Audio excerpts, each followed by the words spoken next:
Zaman dulu, kuil-kuil dipenuhi oleh para pendeta merangkap bankir.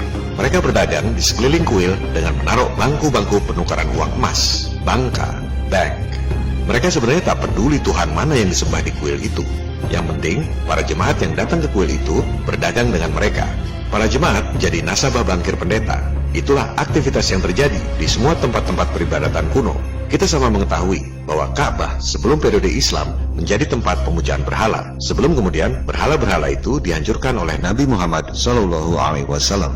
Ajaran Islam sendiri mengharamkan riba alias praktek membungakan uang. Para bankir pendeta menaruh bangku-bangku tempat berdagang di kuil yang mana saja. Apapun agamanya, apapun Tuhannya, para bankir pendeta tetap praktik di situ. Kemudian, seperti yang dijelaskan lewat film kartun tadi, jika bankirnya korup dan nasabah tak bisa tarik kembali emasnya, nasabah pada ngamuk dan menjungkir balikan meja alias bangku atau bangka itu. Dari situlah timbul istilah bankrupt alias bangkrut.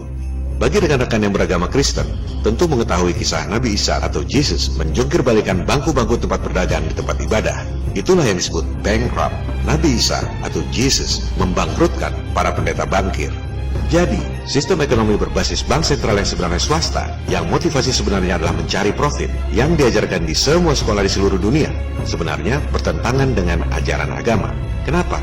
Karena ajaran agama mengharamkan sistem yang dibuat untuk menguntungkan segelintir orang dengan merugikan umat manusia yang lain. Itulah sistem uang kertas yang ada di dompet Anda yang didesain oleh para bankster.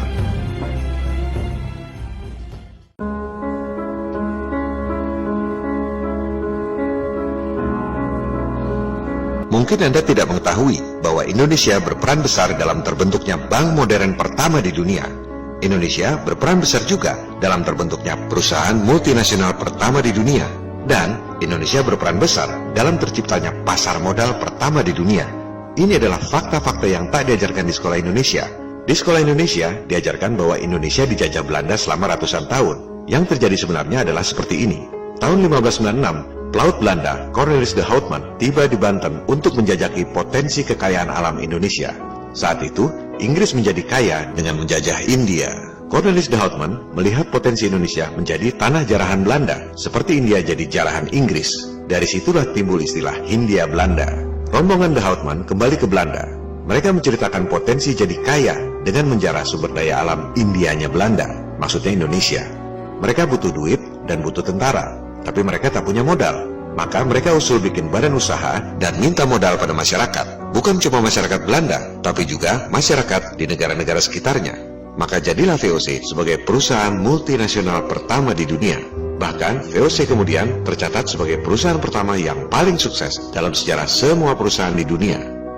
Ini adalah arsip lembar saham pertama di dunia. Bukan cuma itu, Indonesia juga berperan dalam terbentuknya pasar modal pertama di dunia. VOC jual saham ke publik. Kalau istilah sekarang IPO, Initial Public Offering atau Go Public. VOC adalah perusahaan TBK pertama di dunia lewat pasar modal pertama di dunia. Gara-gara Indonesia. Peran Indonesia belum selesai sampai di situ. Setelah dapat modal, kemudian VOC menjarah sumber daya alam Indonesia, dibawa kembali ke Belanda, dijual di sana. Taruh duitnya di mana? Maka dibentuklah Wissel Bank 1609. Wissel Bank artinya Currency Exchange Bank. Persis seperti yang diceritakan di gambar kartun tadi. Itulah bank modern pertama di dunia yang jadi cikal bakal semua bank sentral yang ada di dunia saat ini, pusat peredaran uang. Jadi, Indonesia berperan sangat besar dalam terbentuknya perusahaan multinasional pertama di dunia, TBK pertama di dunia, pasar modal pertama di dunia, dan bank modern pertama di dunia. Sayangnya, Indonesia bukan peran pelaku, tapi jadi peran penderita.